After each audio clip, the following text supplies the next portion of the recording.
राधे राधे मेरे प्यारे साथियों, आप सबका स्वागत है टीचिंग विद अभिषेक में।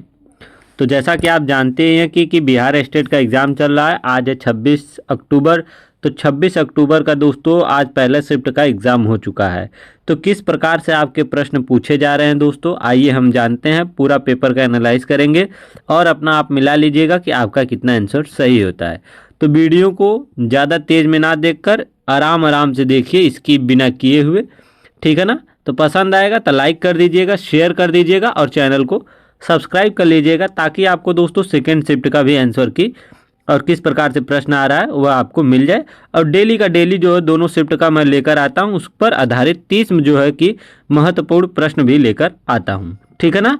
तो चलिए आज के हम पहले शिफ्ट का जानते हैं किस प्रकार से आपके प्रश्न पूछे जा रहे हैं।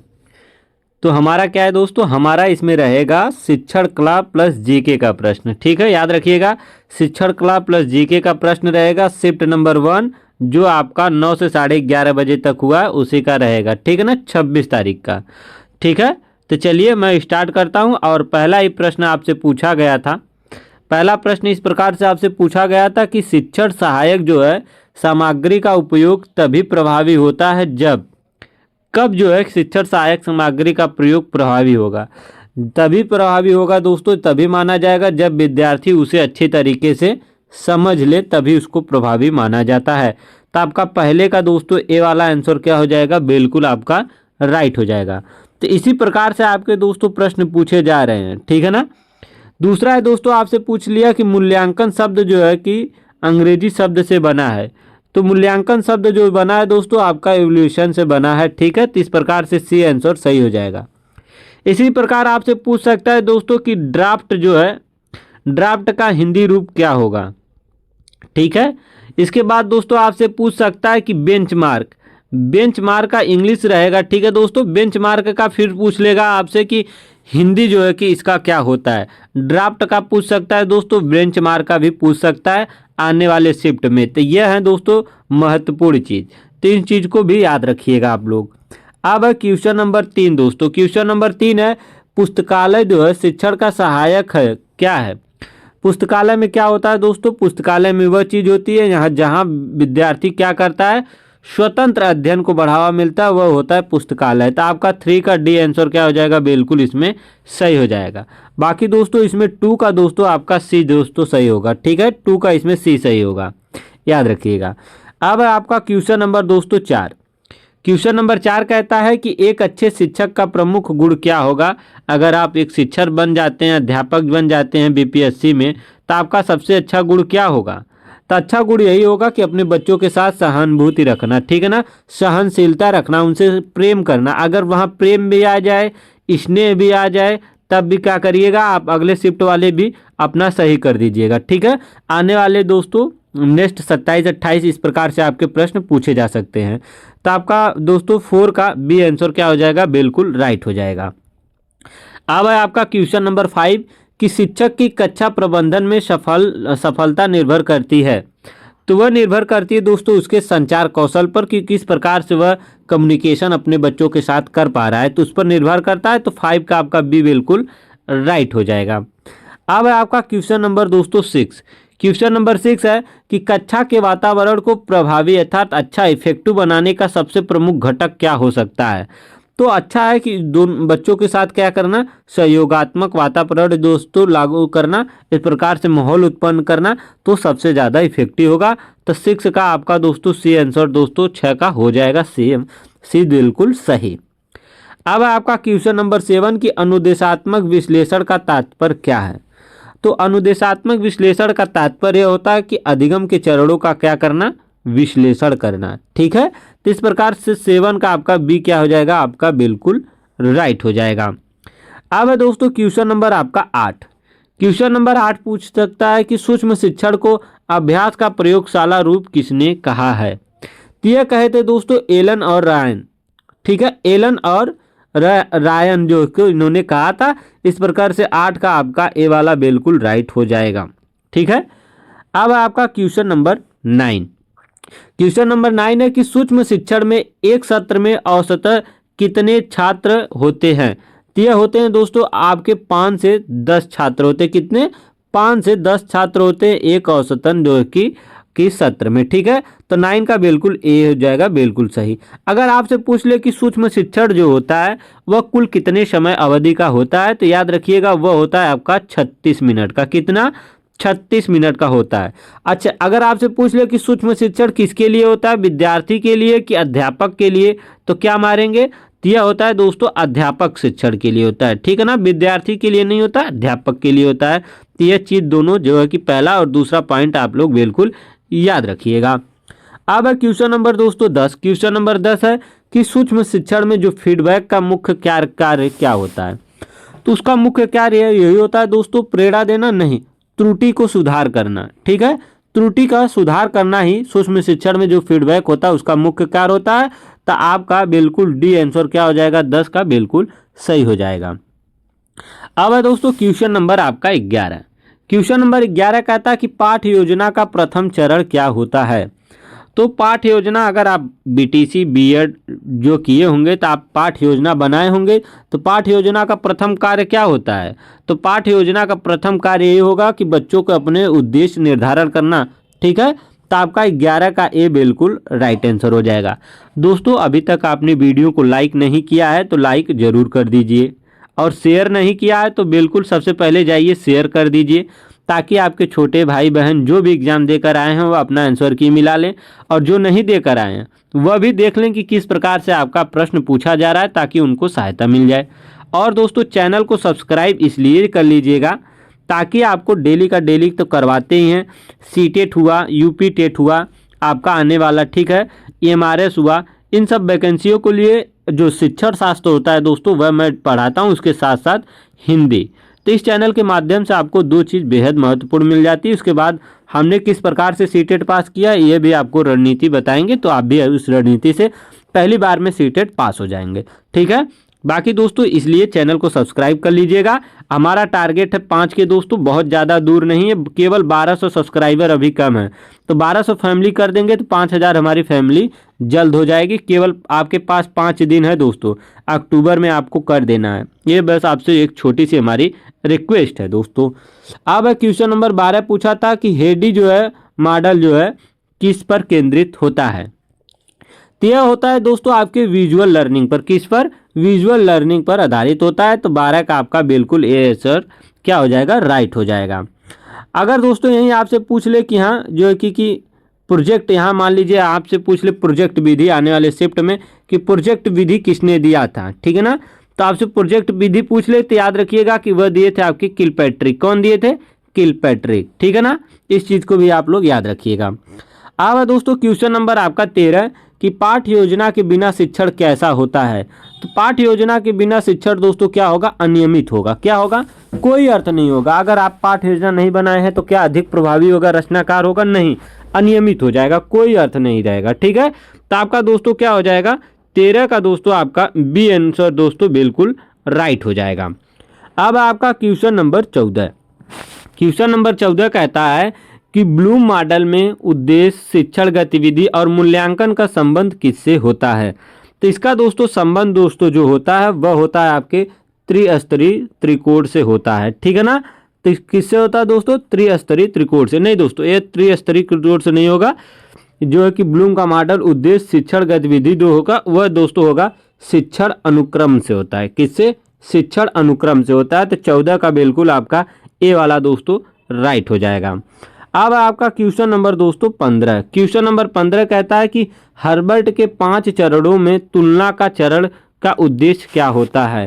तो इसका दोस्तों उद्देश्य यही होता है कि दोनों की समानता और असमानता को समझना। ठीक है ना, तो आपका 15 का सी दोस्तों क्या हो जाएगा, बिल्कुल राइट हो जाएगा।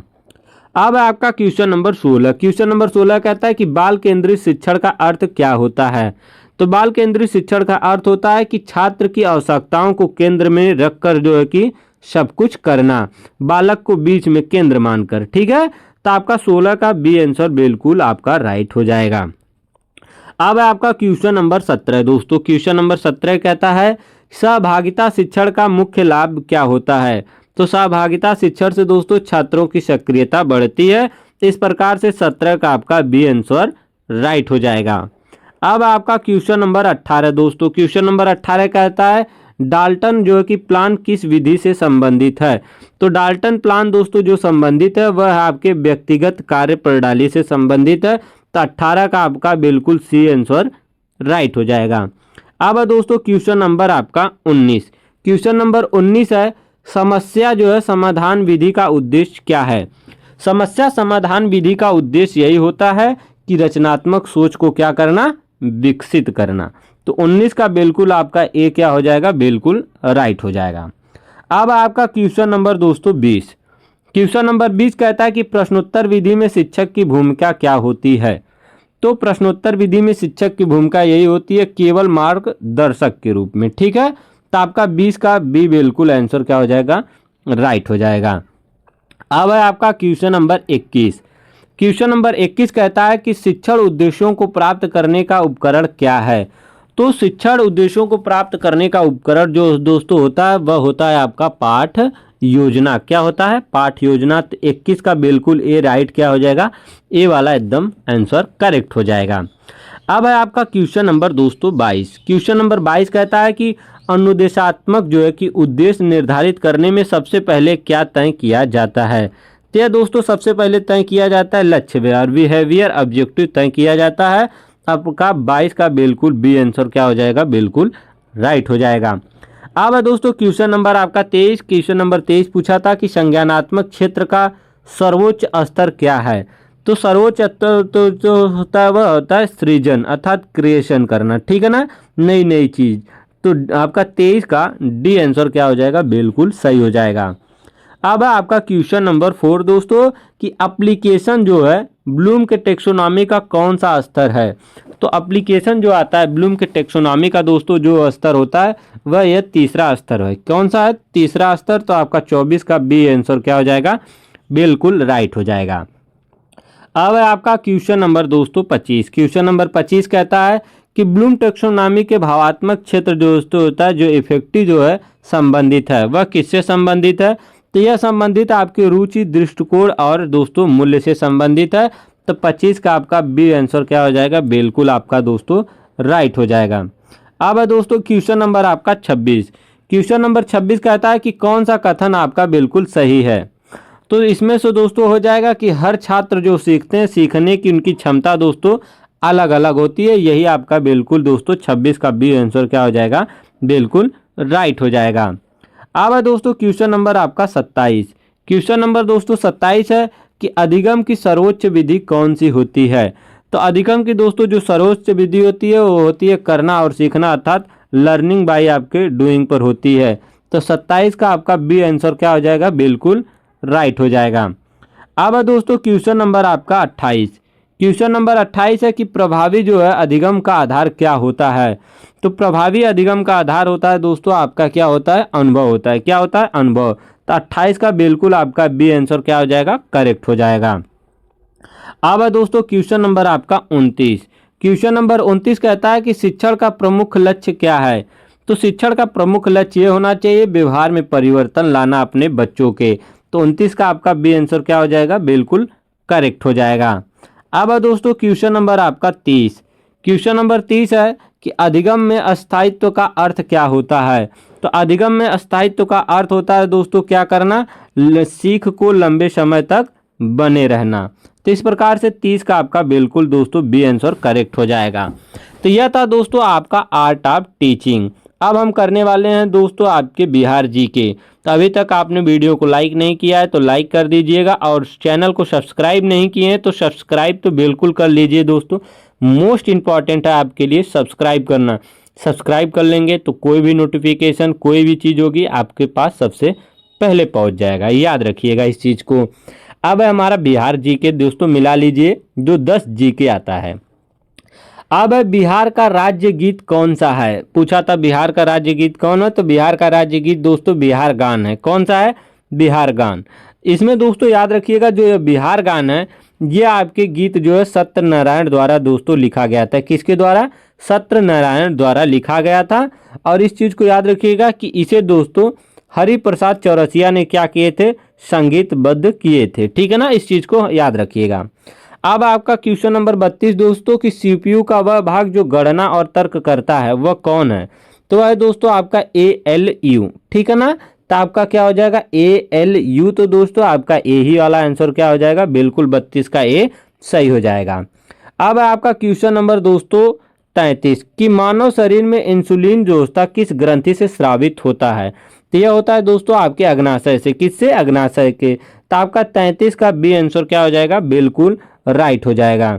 अब है दोस्तों क्वेश्चन नंबर आपका 34 कि लाइटर गैस में मुख्य रूप से कौन सी गैस होती है?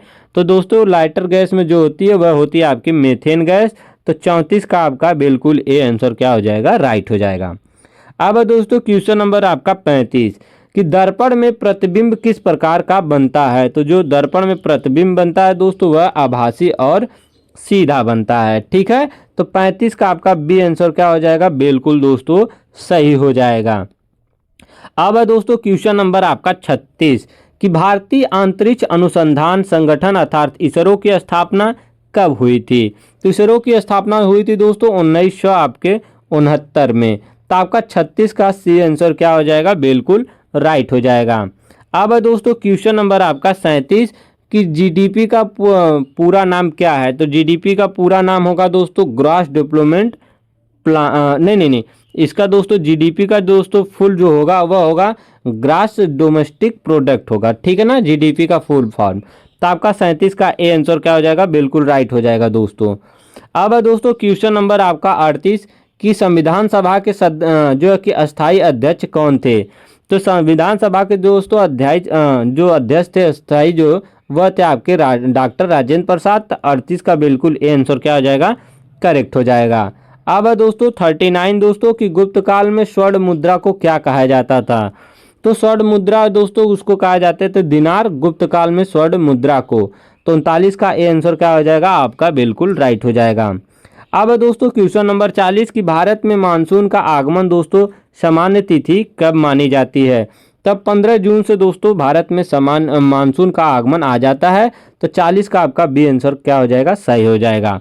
तो यह था दोस्तों 40 क्वेश्चन। इसी प्रकार से आपके दोस्तों परीक्षा में प्रश्न पूछे जा रहे हैं, ठीक है। अगर दोस्तों वीडियो पसंद लगा हो तो लाइक कर दीजिएगा, चैनल को दोस्तों सब्सक्राइब कर लीजिएगा, वीडियो को शेयर कर दीजिएगा।